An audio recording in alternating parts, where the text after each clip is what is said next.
Driver, వ్యాపారం చేసుకునేవాడు, లేదంటే అలాంటోడు. అలాంటి అతనికి ఒక డ్రింకింగ్ హ్యాబిట్ ఉండి, చాలా మంచోడు ఉండి, కూతురంటే విపరీతమైన ప్రేమ ఉండి, అలాంటి వ్యక్తి చుట్టూ జరిగే సంఘటనలు, ఆ కూతురు ద్వారా వేరే అమ్మాయిల ప్రపంచంలో ఉండే ఇబ్బందులు, సమస్యలు అవన్నిటి మీద ఒక కథ రాయాలనుకున్నప్పుడు, ఈ క్యారెక్టర్ తాలూకు ఆవేశాన్ని ఎలా కంట్రోల్ చేయాలి, ఇతను స్మాలేస్తే ఎలా ఉంటుంది, దట్ ఈస్ ద సీడ్ అనమాట ఈ కథకి. సో ఇది అయ్యప్ప స్వామి బ్యాక్డ్రాప్ కోసం రాసిన కథ కాదు, కథ కోసం అయ్యప్ప స్వామి బ్యాక్డ్రాప్ని తీసుకున్నాం.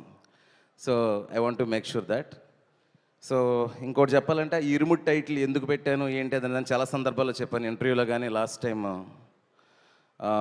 టైం భీమవరంలో కానీ చెప్పాను. కానీ ఒక ఇంపార్టెంట్ విషయం మీ అందరికీ ఈరోజు చెప్పాలనుకుంటున్నాను ప్రీలీజ్ ద్వారా. మనకి యాక్చువల్లీ తెలుగు సినిమా ఇండస్ట్రీలో కానీ సౌత్లో కానీ థ్రిల్లర్స్ చాలా వచ్చాయి, ఎక్స్ట్రాడినరీ థ్రిల్లర్స్ ఉన్నాయి, ఎక్స్ట్రాడినరీ హారిఫిక్ ఫిల్మ్స్ ఉన్నాయి, టెన్షన్ పెట్టించే సినిమాలు ఉన్నాయి, చాలా సినిమాలు ఉంటాయి.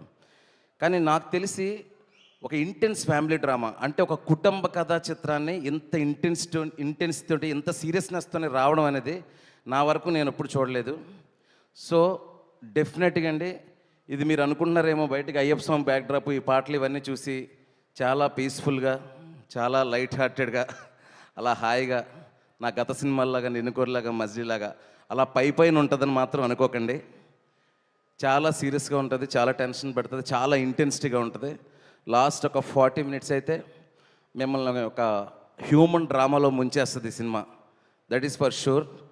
సో పైన కనబడుతున్నది ఇవన్నీతో పాటు థియేటర్లో మీరు కూర్చున్నాక మిమ్మల్ని హైలీ ఎంగేజింగ్ చేసే స్క్రీన్ ప్లే కానీ, హ్యూమన్ ఎమోషన్స్, మనుషుల భావోద్వేగాల్లో ఉండే అలజడులు, ద కరెక్ట్ వర్ ఈజ్ అలజడి, అలాంటివి చాలా ఎక్స్పీరియన్స్ చేయబోతున్నారు ఈ సినిమా ద్వారా. నేను చెప్పాలంటే most intense and serious family drama in TFI అని నేను చెప్తా ఇప్పటివరకు వచ్చిన సినిమాల్లో. సో దయచేసి మీరు ప్రిపేర్డ్గా వెళ్ళండి థియేటర్కి. It's proper serious film. Okay, first ఒక 20-25 minutes సరదాగా ఆ ఊరు, త్రినాథ్ ప్రపంచం ఏంటి, వాడి ఇష్టాలు ఏంటి, వాడి కోపం ఏంటి, వాడి చుట్టూ ఉన్న ప్రపంచం ఏంటి అలా వస్తుంది. స్లోగా కథ మూవ్ అయ్యే కొద్దీ, కథలో ఉండే లేయర్స్ అన్ని ఓపెన్ అయ్యే కొద్దీ you will be immersed in the screenplay and the film. So that is what Irumudi. సో చాలా మనుషుల భావోద్వేగాల మధ్యలో తీవ్రత చుట్టూ జరిగే కథ ఇరుముడి అనే సినిమా. బయటకు వచ్చినప్పుడు మాత్రం ఒక ఎక్స్ట్రాడినరీ ఎమోషనల్ ఎక్స్పీరియన్స్ ఉంటుంది. అట్లీస్ట్ ఒక 10-15 minutes ఒక చిన్న ఎమోషనల్ ట్రాన్స్ ఉంటుంది, దట్ ఈస్ ఫర్ షూర్. नया हिंदुस्तान है, ये हिंदुस्तान घर में घुसेगा भी और मारेगा भी. अटैक हमारी जमीन पे हुआ है, हमारे लोग मरे हैं, that makes it our bloody business. There will be no more withdrawals. Sam is here. Jai Hind! यही मौका है उनके दिल में डर बिठाने का. 370 हटाने के लिए हमें 10 नहीं, सिर्फ एक ही मौका चाहिए. जो भी सांस ले रहे हैं उसको हम बचाएंगे. कमांडोज, वक्त आ गया है. I want to win. साहस की वजह सर, साहस की विजय.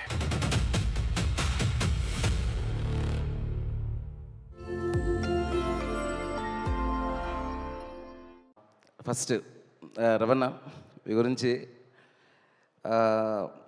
అందరిలాగే ప్రతి ఒక్కరూ ఫస్ట్ చెప్పేది అంటే రవణ నేను కాలేజ్ టైంలో ఇక్కడి నుంచే మొదలు పెడతాను, ప్రతి ఒక్కరు బోరు కొట్టేసి ఉంటుంది ఆయనకు కూడా. కానీ నాకు ఏంటంటే అండి, రవణ నేను ఈడియట్, అమ్మ నాన్న తమిళ అమ్మాయి నుంచి నేను డైరెక్టర్గా అయిన తర్వాత కూడా ఎప్పుడైనా చేస్తే ఒక యాక్షన్, కమర్షియల్ ఎలిమెంట్స్ ఉంటూనే ఒక మంచి మాస్ ఫిల్మ్ చేస్తానేమో నేను కూడా అనుకున్నా. కానీ రవణ లాంటి ఒక పర్ఫార్మర్తో ఇలాంటి సినిమా చేయడం నాకు చాలా గర్వంగా ఉందన్న.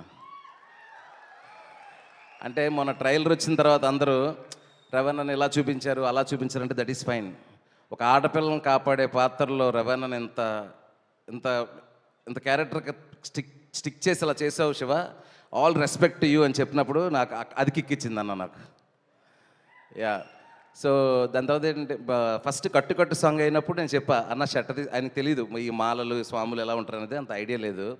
నేను క్లియర్గా చెప్పేవాడిని, చాలామంది చూస్తుంటారన్న, వాళ్ళందరూ చాలా కనెక్టెడ్ కదా అది అన్నప్పుడు ఏం చేయాలని, షర్ట్ తీసేయాలని తీసి అలా చూసినప్పుడు అండి ఆ, అంటే నేను మొన్న ఏదో ఇంటర్వ్యూలో చెప్తున్నాను, చాలా తక్కువ మంది హీరోలు మిడిల్ క్లాస్, లోయర్ మిడిల్ క్లాస్లో ఆడవాళ్ళకి ఎస్పెషలీ ఒక బాబాయ్ లాగా, ఒక పెదనాన్నలాగా, ఒక చిన్నాన్నలాగా, నాన్నలాగా అలా కనిపించి రిలేట్ అయ్యే హీరోల్లో రవితేజ అన్న ఒకరు. సో ఎప్పుడైతే ఆ తీసి కట్టు సాంగ్గా హుక్ స్టెప్ వేశారో నేను అనుకున్నా పని అయిపోయింది, ఇక్కడ నుంచి తిరగలేదు, కనెక్ట్ అయిపోతారు అని అనిపించింది. సో అక్కడి నుంచి మొదలు సినిమా ఎండింగ్ వరకు ఎమోషన్ అలాగే ఉండింది. And one more thing, cinema కథ కోసం చూడండి, ఈ సినిమా పాటల కోసం చూడండి, అన్నీ ఉంటాయి, స్క్రీన్ ప్లే చాలా బాగుంటుంది, అన్నీ ఉంటాయి. కానీ రవణ పర్ఫార్మెన్స్ కోసం ఒక్కసారి మళ్ళీ సినిమాకి వెళ్తారు. You will see the peak high in the Ravana performance. అంటే ఆయన యాక్షన్లో చింపేశారు, విక్రమార్కుల్లో కూడా చాలా ఎమోషనల్ సీన్స్ ఉంటాయి. బట్ ఒక ఫుల్ ఫిల్మ్ ఒక ఎమోషనల్ ఎక్స్పీరియన్స్ లాగా ఉంటుంది, that is Irumudi. And next Priya, thank you so much. ఎందుకు థ్యాంక్ యూ అంటే, నేను కథ చెప్పినప్పుడు చెప్పాను, ప్రియా ఇది ఒక ఫాదర్కి డాటర్కి మధ్యలో కథ, బట్ మదర్ అంటూ ఉంటుంది కదా, ఆ మదర్ ఎంతవరకు ఉండాలి, ఆ మదర్కి ఎంత ఇంపార్టెన్స్ ఉంటుందో అంత ఉంటుంది. సెట్లో నేను సీన్లు చేస్తున్నప్పుడు నా ఎగ్జిస్టెన్స్ తక్కువైందనో, నా సీన్లు తక్కువైందనో, ఎప్పుడో ఫాదర్కి డాటర్కి సినిమాలాగా అయిపోతుందనో నువ్వు ఎప్పుడు నన్ను ప్రెషర్ పెట్టకూడదని బై గివెన్ వర్డ్ ఎప్పుడు నన్ను ప్రెషర్ చేయలేదు. ఈ సినిమాకి సపోర్ట్ చేస్తూనే వచ్చింది. కానీ ఒక ఎక్స్ట్రానరీ పర్ఫార్మర్కి 100 సీన్లు అక్కర్లేదండి, 2 సీన్లు ఇస్తే సినిమాని పట్టుకెళ్ళిపోతారు. అలాంటివి 3 సీన్లు ఉన్నాయి ప్రియాకి. You will see how good she is in performance అనేది మీకు అర్థమవుతుంది. And after that Sayanna, Guruswamy character, Sai Kumar garu. Actually నేను ఎప్పుడు అనుకోలేదు సాయి కుమార్ గారు, నాకు ఎందుకో పొరపాటును కూడా ఎప్పుడు 4 సినిమాలకి ఇప్పుడు మైండ్లోకి రాలా. ఈ సినిమా గురుస్వామి అనుకున్నప్పుడు గడ్డం ఎవరికి బాగుంటుందని ఆలోచిస్తున్నాను మైండ్లో. గడ్డం ఎవరికి బాగుంటుందని ఏవేవో ఇమేజ్లు తగులుతున్నాయి. నేను సాయి అన్న ఇమేజ్ వచ్చింది. నేను అనుకున్నా సాయి అన్న ఇలా ఉంటుంది కదా, మనం ఏమో కొంచెం డైలాగులు కొంచెం తక్కువ రాస్తాం, కొంచెం అండర్ ప్లే చేస్తాం. ఈయన కానీ వచ్చేసి మైక్ తినేస్తారేమో ఎలాను. ఫస్ట్ సెకండ్ రోజు కథ చెప్పిన తర్వాత వచ్చారండి. ఒక 2 డేస్కి ఏదో ఇద్దరం చిన్న డిస్కషన్ చేసుకున్నాం. ఆ తర్వాత నాకంటే ఎక్కువ వెళ్ళిపోయాను క్యారెక్టర్కి. ఎలా అయిపోయిందంటే ఈరోజు ఎర్లీ మార్నింగ్ 5 గంటలకు ఒకసారి, రాత్రి ఒకసారి, అమ్మ ఎడిట్ ఎలా వచ్చింది, రికార్డులు ఎలా ఉంది, ఆ సీన్ ఎలా ఉంది, ఈ సీన్ ఎలా ఉంది. దట్ ఈస్ ద కనెక్షన్ అండి. ఒక్కసారి మనం ఆర్టిస్ట్కి మన కథ మీద లవ్ని క్రియేట్ చేయగలిగితే మీరు అడగక్కర్లేదండి, వాళ్ళే 1కి 100 ఎంతలు ఇస్తారు. అందులో సాయి అన్న ఒకరు. ఇన్ని సినిమాలు అన్న ఎప్పుడు పోలీస్ స్టోరీ, ఇప్పుడు కూడా తెల్లారి 6 గంటలకు కాల్ చేసి ఆ సీన్ ఎలా వచ్చింది, ఈ సీన్ ఎలా వచ్చింది, అలా అడగడం మనసు ఎలా వచ్చిందన్న నీకు, రిలాక్స్ అవరా. బట్ ప్రౌడ్ అన్న మీతో వర్క్ చేసినందుకు. మీకు సినిమా మీద ఉన్న ప్రేమ, నా మీద ఉన్న ప్రేమ, ఇరుముడి ఉన్న ప్రేమ ఎక్స్ట్రా. మీ పర్ఫార్మెన్స్కి అక్కడుంది ఇరుముడిలో సినిమాలో. చాలా మంచి విషయాలు జరుగుతాయి ఈ సినిమా తర్వాత. ఇంకా మంచి మంచి క్యారెక్టర్లు వస్తాయని 100% నమ్ముతున్నాను నేను. నైస్. ఇంకా నక్షత్ర బాబా ఎక్కడున్నారా? సూపర్. సో ఇప్పుడు రవణ పక్కనే ఒక పాపను పెట్టాలంటే ఫస్ట్ ఏదో నార్త్ ఇండియా నుంచి తేలేమో, అలాగని వేరే లాంగ్వేజ్లో వచ్చినా కూడా మన డైలాగులు, మన వైబు అంతా తెలియాలి. సో చాలామంది పిల్లలు అనుకుంటున్నాం, ఈ పాపను ఒక ఇన్స్టా రీల్లో చూసి పిలిపించి ఒక 2 సీన్లు చేశానండి. చూడంగానే దొరికేసింది మణికంఠ నాకు దొరికేసింది అని. అసలు ఎంత బంగారం అంటే పర్ఫార్మెన్స్, ఎంత సర్ప్రైజ్ చేసిందంటే, నువ్వు ఏడవడం కాదు నన్ను ఏడిపించావు. ఎన్నిసార్లు సెట్లో మానిటర్ ముందు కూర్చొని కళ్ళమ్మడి నీళ్ళు పెట్టుకున్నా. ఆ పిల్ల ఉండిపోద్దండి, ఆ ఇమేజ్ ఉండిపోద్ది, ఆ పిల్ల ఉండిపోద్ది మీ మైండ్లో, ఆ పర్ఫార్మెన్స్ ఉండిపోద్ది. నక్షత్రకి రవణకి మధ్యలో ఉండే 4-5 సీన్లు స్కై హై తీసుకెళ్తాయి ఎమోషనల్గా. తర్వాత స్వాస్క, యా సి మన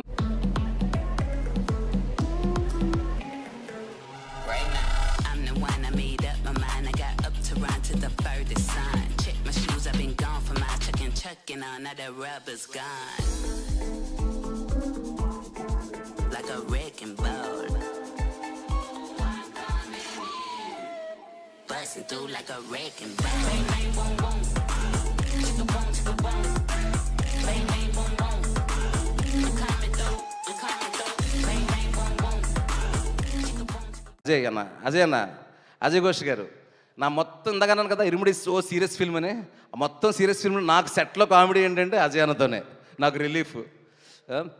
ఫస్ట్ అంతా మనసులో తిట్టుకుంటాడు, బయట ఏమో పొగుడుతున్నాడు అనుకునేవాడిని. లేదు, నా మీద నిజంగానే అభిమానం, ప్రేమ ఉంది. థ్యాంక్ యూ అజయ్ అన్న. ఫస్ట్ ఏదో ఒకటి అనుకున్నాం, అయినా కూడా పెద్ద మనసు చేసుకుని వచ్చావు, మంచి క్యారెక్టర్ చేసావు, beautiful character. Thank you so much. Then coming to my darling GV darling, GV Prakash garu, మీరు నమ్మరండి, నేను అసలు ఇంతో పని చేయాలని డైరెక్టర్ అయిన తర్వాత కాదు, అసిస్టెంట్ డైరెక్టర్ నుంచి అనుకుంటాను, చాలా ఇంటర్వ్యూస్లో చెప్పాను. ఆయన మనకు చేసిన డార్లింగ్, ఉల్లాసంగా ఉత్సాహంగా, రీసెంట్గా వచ్చిన లక్కీ బస్ ఇవన్నీ తెలుసు. Asuran one of the cult film, ఆయన దానికి music director. Gangs of Wasseypur cult classic in Bollywood, Anurag Kashyap film, దానికి ఆయన మ్యూజిక్ కంపోజర్. ఆయన చెయ్యింది లేదు, చూడంది లేదు, మెలడీస్ అయినా, యాక్షన్ అయినా, ఇదైనా. మన ఇరుముడు సినిమాలో ఏంటంటే ఒక రానెస్ ఉంటూనే ఒక మెలడీ కావాలి. ఒక పక్కేమో చాలా రాగా ఒక డార్క్ ఎలిమెంట్స్ అంతా ఉంటాయి, ఇంకో పక్కేమో చాలా బ్యూటిఫుల్ కూతురు మెలడీస్ అన్నీ ఉంటాయి. దాన్ని మిక్స్ చేయడానికి ప్రాపర్ నాకు కంపోజర్ కావాలి. ఎవరు అంటే జీవి గారు నాకు దొరికారు. Love you darling. నిజంగా నిన్న నైటే 8 రీల్ ఫినిష్ అయింది మ్యూజిక్. ఒక్క హగ్గించుకున్నాం, ఇద్దరం ఎగ్గించుకొని కొడుతున్నామని చెప్పేసి అనుకున్నాం జీవి నేను. So thank you so much darling. నేను నాకు వర్డ్స్ లేవు ఏం చెప్పాలో. Thank you, love you so much. Yeah, అయిపోయింది. సో ఏం లేదు, ఇంత కష్టపడి వెళ్ళి పని చేశారు, మీకు బాగానే ఉంటుంది, మీరు వెళ్ళిపోతారు ఫంక్షన్ నుంచి. ఆ తర్వాత చెప్పలేదు, నాకు గిల్ట్ తినేస్తుంది నాకు. తర్వాత ఇంకొకరు విష్ణు శర్మ, నా right hand. Darling please stand and show your face. One of the best cameraman right now in TFI, no in south, no in India. That guy is amazing. మీరు సినిమా చూడండి, సినిమాటోగ్రాఫర్ గురించి పేజీలు రాస్తారు cinematography. Thank you darling, thank you so much. Then my editor Praveen Pudi, నాకు నిన్ను కోరి నుంచి 5 cinema, నాకు ఏంటంటే నిన్ను కోరి నుంచి నాకు ఒక 12 మంది టీం అండి, సేమ్ టీం 5 సినిమాల నుంచి. ఎందుకంటే నా సపోర్టు, నాకు శక్తి మొత్తం వాళ్ళందరికీ పేరున థ్యాంక్స్ చెప్తున్నాను. ఎడిటర్ ప్రవీణ్ పూడి గారు నాకు అన్నలాగా నా ఇరిటేషన్స్ని అన్నీ భరించి, ఎడిటింగ్లో ఒక్క ఫ్రేమ్ ఇటు జరిపిన కంగారు పడిపోతుంటాను. నా కంగారుని, నా కాన్షియస్నెస్ని అన్నిటిని తీసుకొని నాకు ఏ సినిమా కావాలో ఆ సినిమాని నన్ను ఎలక్ట్ చేస్తూ చేసిన ప్రవీణ్ గారికి చాలా thank you. And my production designer Sahi Suresh. Okay, ఇప్పుడు మీరు ఇల్లు చూసారు కదండి సినిమాలో, ఆ ఇల్లు సెట్ కానీ, ఆ సీలేరు లొకేషన్లో చిన్న రీక్రియేషన్లు కానీ, ఆ జలపాతం దగ్గర బ్రిడ్జ్ కానీ, ఇరుముడిలో న్యాచురాలిటీ పోకుండా చేసిన మా ప్రొడక్షన్ డిజైనర్ సాయి సురేష్ గారికి థ్యాంక్ యూ సో మచ్. ఇంకా మా second unit cameraman Amar, thank you రా. And my co-directors and assistant directors టక్క పేర్లు చెప్పేస్తాను please, they worked so hard. మా కోడేటర్ సురేష్ గారు, మా స్క్రిప్ట్ కోఆర్డినేటర్ నరేష్, రమేష్, రే గుర్తుకు రండిరా బాబు ఫాస్ట్గా, Suresh, Ramesh, and whoever, my all assistant director Suri, Ramesh, and my production designer, my best friend Vali, everyone. పేర్లు మర్చిపోయింటే క్షమించండి. వాట్ నాయుడు చూడు, ఆడే ఎక్కువ పని చేస్తాడు, రాత్రి అంతా కూర్చొని ఆడి పేరు మర్చిపోతాం, అదే సినిమా అంటే. Naidu thank you. నిద్ర లేకుండా పనిచేస్తాం 4 రోజుల నుంచి, రేపు ఓవర్సీస్కి పంపించాలి కాపీ. సో ఇంకెవరైనా మర్చిపోయింటే క్షమించండి. దెన్ ఇదంతా కాదు, అసలు ఫస్ట్ ఏం చేయాలన్నా డబ్బులు ఉండాలి. ఆ డబ్బులు ఉండాలంటే ప్రొడ్యూసర్ ఉండాలి. ఆ ప్రొడ్యూసర్కి బ్రెయిన్తో పాటు హార్ట్ కావాలి. అలా నాకు ఒక బిగ్ హార్ట్ ఇచ్చిన మా అన్న రవన్న, ఎక్కడ రవి సార్? బయటికి వెళ్ళారా? కొంచెం గట్టిగా మాట్లాడలేదు, అక్కడికి వినిపించాలి. సో మైత్రి ప్రొడ్యూసర్స్ రవి గారు, నవీన్ గారు, ఇది 2వ సినిమా. వాళ్ళు ఏంటంటే ఇంకా శివ సెట్లో ఉంటే మనం రావక్కర్లేదు, ఎందుకంటే శివే ఫస్ట్ కాన్షియస్గా ఉంటాడు కాబట్టి అంత ఫ్రీడమ్ ఇస్తారు. Thank you Ravanna, thank you so much. In fact చెప్పాలంటే ఇరుముడు కథ అనుకుంటున్నప్పుడు రవితేజ గారికి సూపర్గా ఉంటుంది, సాలిడ్గా ఉంటుంది అని చెప్పింది కూడా Ravanna first. Then I was like అవును కదా అని చెప్పేసి I'm so excited. Thank you Ravanna. And ఎవరైనా మర్చిపోయింటే క్షమించండి. అండ్ ఒక్క 2 మాటలు మాత్రం చెప్పేసి మన మాస్ మహారాజా రవన్నకి ఇచ్చేస్తాను. 21వ తారీఖు ఇరుముడు సినిమా వస్తుందండి. మంచి పాటలు ఉన్నాయి, రవన్ ఎక్స్ట్రాడినరీ పర్ఫార్మెన్స్ ఉంది, 5-6 ఆర్టిస్టుల పర్ఫార్మెన్స్ మేము మీకు బ్రెయిన్ లోపలికి వెళ్ళి కూర్చుంటాయి. పాప కానీ, మిగతా క్యారెక్టర్స్ కానీ, స్వాసిక కానీ, సాయి అన్న కానీ, ప్రియ కానీ, అజయ్ ఘోష్ గారు కానీ, పర్ఫార్మెన్స్ వెళ్ళి బ్రెయిన్లో కూర్చుంటాయి. It's serious film. అండ్ ఆ గర్ల్స్ చుట్టూ ఏం జరుగుతుంది అనేది మీకు చాలా టెన్షన్ తెప్పిస్తుంది, భయాన్ని తెప్పిస్తుంది. చివరి వరకు సీటేజ్లో కూర్చునేలా చేస్తుంది. బయటకు వచ్చేటప్పుడు ఒక మెసేజ్తో, ఒక ఎమోషనల్ ఎక్స్పీరియన్స్తో, మన ఇంట్లో ఉన్న మన అమ్మాయిని ఇలా చూసుకోవాలని మీరు అనుకునేలాగా ఇరుముడు సినిమా మీకు ఎక్స్పీరియన్స్ తీసుకొస్తుంది. And thank you everyone. And event సక్సెస్ఫుల్గా చేసిన మా వంశీ అన్న,